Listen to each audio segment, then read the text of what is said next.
कर्नाटक में वक्फ के खिलाफ बीजेपी का पुरजोर एहतजाज। मरकजी वजीर बेंगलुरु की रुकने पार्लियामेंट शोभा कारंदलाजे का मुतनाज़ा बयान। लव जिहाद की तरह लैंड जिहाद, लैंड टेररिज्म जारी है। लैंड जिहाद के खिलाफ बीजेपी एहतजाज करेगी। वक्फ के नाम पर किसानों की जमीन, मंदिरों की जमीन छीनी जा रही है। बेंगलुरु के फ्रीडम पार्क में हुए एहतजाज के दौरान शोभा कारंदलाजे का बयान। विजयपुर और दीगर शहरों में वक्फ के नाम पर किसानों की जमीन छीनी जा रही है।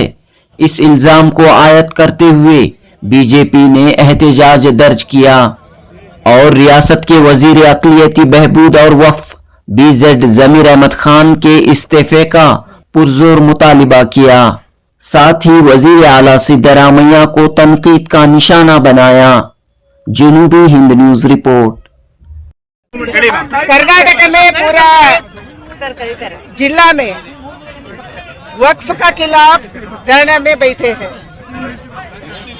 हर जगह में हमारे कार्यकर्ता लोग, MLA, हमारे MP वक्फ का खिलाफ लड़ रहे हैं, क्योंकि वक्फ एक देशद्रोही कानून है। वक्फ लैंड जिहादी है, लैंड टेररिज्म है। हमारा जमीन का छीनने का एक षड्यंत्र है। इसके खिलाफ हम लड़ते रहेंगे। आज भी लड़ रहे हैं, आगे भी लड़ेंगे। जरूर पार्लियामेंट का अंदर कानून लाने के लिए सरकार को शक्ति भी देंगे हम। कांग्रेस ಸರ್ಕಾರಕ್ಕೆ ದೇವಸ್ಥಾನದ ಆಸ್ತಿ ನಂಬುತ್ತಿರುವ ಕಾಂಗ್ರೆಸ್ ಸರ್ಕಾರಕ್ಕೆ ಮಠಗಳ ಆಸ್ತಿ ರೈತರ ಜೀವನಕ್ಕೆ ಮರಣ ಶಾಸನ ಬರೆಯುತ್ತಿರುವ ಕಾಂಗ್ರೆಸ್ ಸರ್ಕಾರಕ್ಕೆ ಹಿಂದೂ ವಿರೋಧಿ ಕಾಂಗ್ರೆಸ್